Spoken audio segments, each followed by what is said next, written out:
Brr, kaboom. Wangwambi, wangwameneski, Mandandi sessions, kwa cheapest promotions. Wangwamaneskiri, mafia. Nasiku Mandandi, ndine bebe mnyuani. Uyanunzi K-Queen. Straight out and focus. Wagwan kin.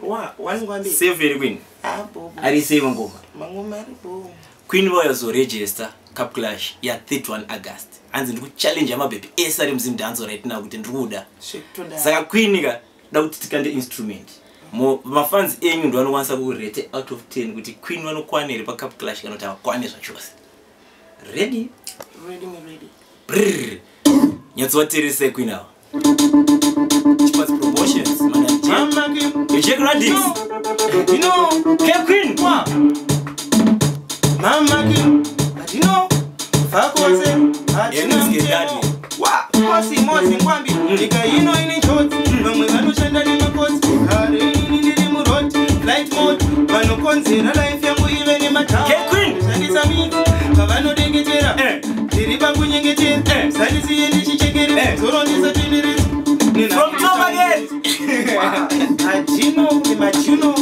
You K-Queen? Mama Kim. Run it, my queen.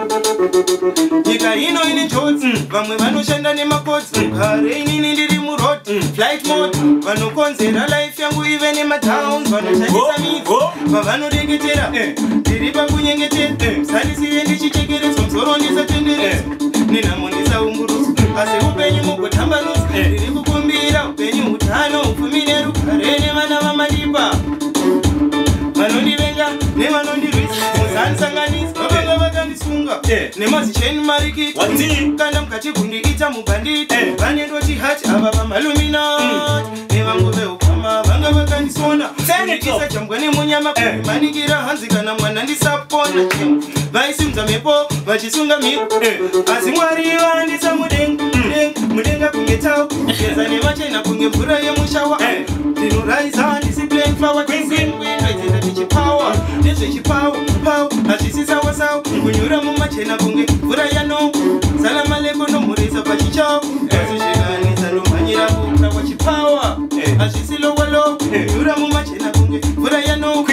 Salama leko nomurisa pachichao. Azvishikanisa nomhanyira nawana demcha. Norarama nejuka.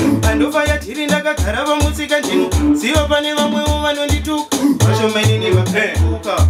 Chipawa. Andina mkoka. Bona watiwa makoka. Andino. Queen. And next piece. Last piece. Fakose. Chipiezi. Sei vari kuvhunduka pandinotiwa. Asi wakakatsaerewa kundicha. Tanzomi spetsindini ticha. Koma ndinomhanya nyangwe nebata. Saka pandinosvika vari kurova marata. Ndipo pavanoprata. Pavari kurwadziwa vondikwidza makata. Havasi mashata ndavonoti machata. Vakanditambisa kuinengefe. Vakazozokwanini ndapinda machena. Vane vangwe mumateya pamwecheto chindinye. Haizitenja ndakangotodonikeya. Zvinhu zvangu ndezvecheja ndotanga ndaisa preya. Ndini tanzokrini ndakagara pacheya. Vaita vadiki tamba ikadeya. Ringi zamhesi ndofanesa de. Ndinotiwa vari kupanika. Vanosara vachitaura patinodarika. Mimhozi kosi. Cheapest promotions, Mandandi sessions. Saka ndikuti mafia rate out of 10 kuti Queen ava vari kueranta avako. Last time tatina eye candy na TNG kapkazi. Saka ndikuti Queen ava vanokwanira pa Cup Clash ya 31 August kana vakwane. Queen munokwanisa kuudzera mafans enyu kuti Queen K-Queen anobatika kupi?